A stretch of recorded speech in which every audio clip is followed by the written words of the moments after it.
So let's get back more to credit and the good debt and the bad debt. Really how to, if I was, getting ready to buy a home, what's the, maybe some do's and don'ts and some things with credit to be able to position myself to be able to maximize, I can buy something and like you said, at the best optimal rate because we know things are just so expensive, here where we live. Welcome to Learning Lending Live. My name is Harry Dennis. I'm with C2 Financial, a mortgage guru. Welcome to the show.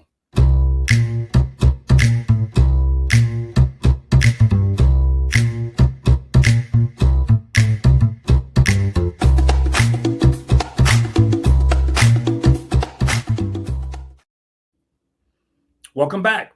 Again, my name is Harry Dennis. So today we are going to be talking about credit in terms of being able to buy a home. Credit is one of the most important factors. Growing up as a child, turning 18 with your social security number and establishing credit.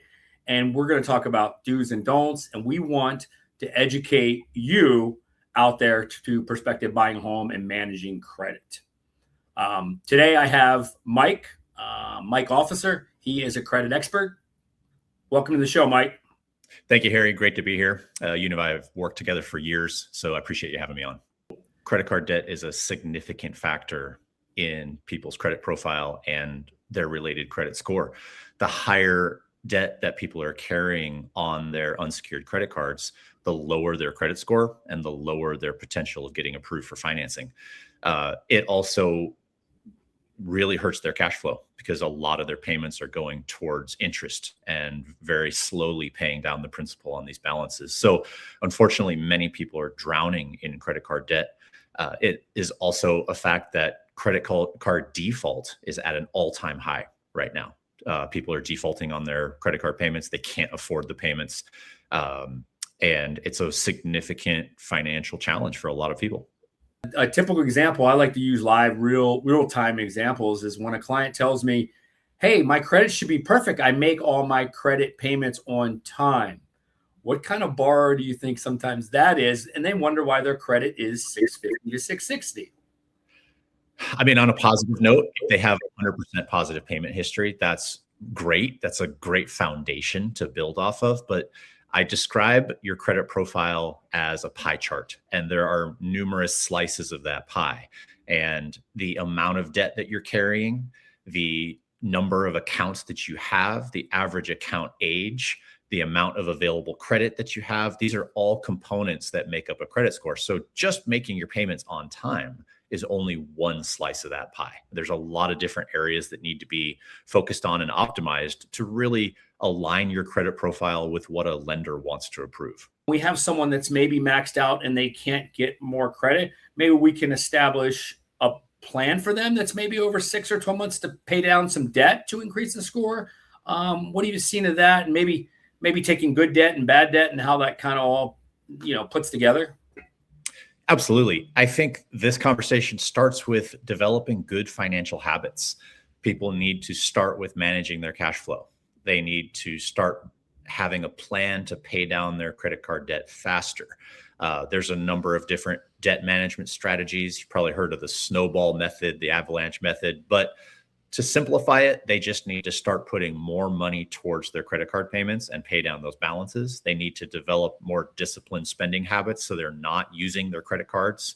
And this is really the foundation of a long-term financial plan to be able to enter into the real estate market. People need to get serious about their finances. They need to work for 6 to 12 months and really discipline themselves and focus on the end goal, which is investing into real estate, accomplishing a financial milestone in their life and being able to get into real estate, be able to get the appreciation on that property. So some very small discipline changes now in their financial habits is going to get them to that point where they're going to get approved. So kind of, Mike, how do you think you separate some of yourself versus, I get all these, especially now with AI, right? Like if I'm looking for credit or credit repair or something, I'm probably getting hit up so many different times. Like what would you recommend that, those things that's important where it's not a scam or they're taking whatever that may be?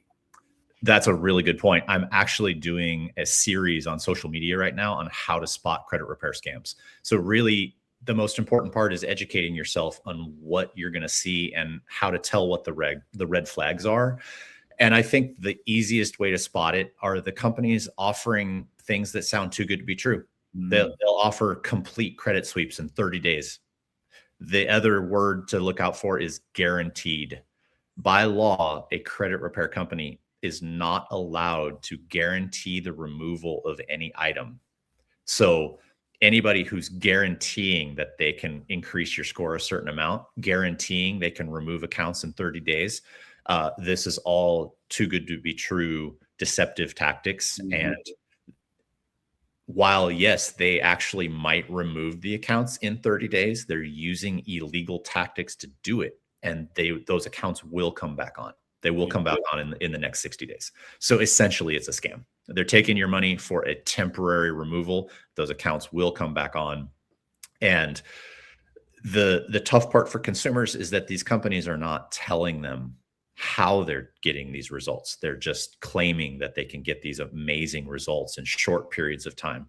So if you run into any of that, a legit credit repair company is going to set proper expectations that this is going to take months. This is going to take at least 4 to 6 months for most people to do credit repair the right way. They're going to be in consistent communication with you. They're going to describe their dispute process in detail and set proper expectations. So that's a good way when you dive into the social media rabbit hole of credit repair. You're going to start to see all the companies out there offering these quick fixes, and you'll know immediately it's a scam. It's not. Yeah, good point. Yep. And if I may add an important note, if you are looking at doing credit repair and removing negative accounts, it's super important that you do credit repair the right way. Credit repair needs to be done 100% legally so that those accounts are removed permanently.